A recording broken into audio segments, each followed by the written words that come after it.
Next is Mr. Tomas Torres, Executive Director, Puerto Rico Institute for Competitiveness and Sustainable Economy. Sir? Chairman Grijalva, Ranking Member Bishop, and member of this committee. My name is Tomas Torres, and I'm the Executive Director of the Puerto Rico Institute for a Competitive and Sustainable Economy, known as the ICSE. The chairman of the board of our institute is Mr. Jose Rossi. I'm a licensed engineer, a licensed planner, a licensed engineer for more than 30 years in Puerto Rico. I work in PREPA for 5 years. I'm also the consumer representative on the board of PREPA. Thanks for the opportunity of being here before this committee. My testimony here is on behalf of the ICSE, the institute, not on behalf of the board of PREPA. As executive director of the ICSE, I have the privilege, as part of our capacity building and educational effort, of participating of the 3 major efforts and proceedings that led to the new Puerto Rico energy policy.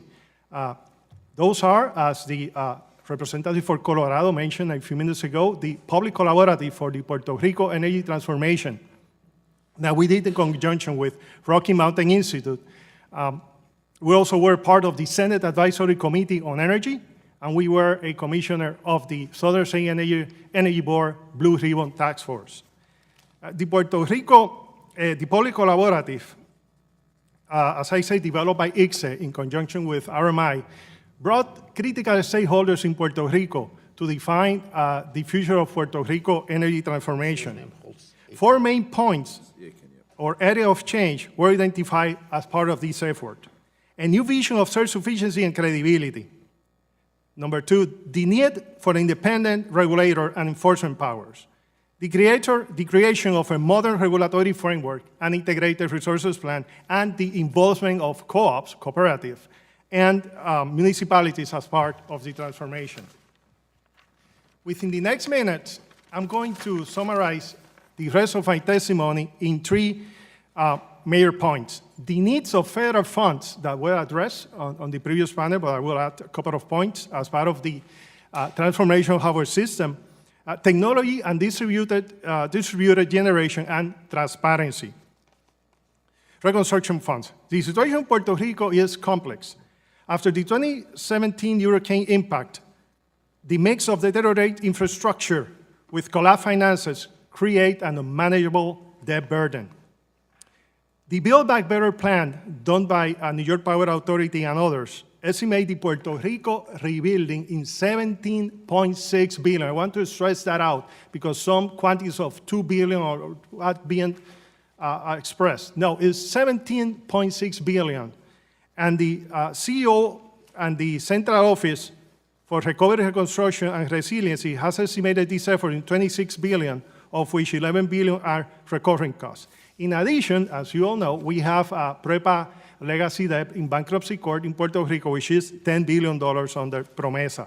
The scale of these amounts indicates that funds required for the rebuilding of the electrical grid cannot come from PREPA and consumers alone, or solely from privately owned investment. High electricity rates are not a viable way to recover costs associated with the reconstruction of our electrical system. It is not real, it is not practical. Considering that current rates are 22 cents per kilowatt hour without including recovery or legacy debt. The recovery strategy is clear. Puerto Rico needs to rebuild its electrical system without raising electrical rates, which are already at above sustainable levels, and achieve rates below 20 cents per kilowatt hour. Technology and distributed generation.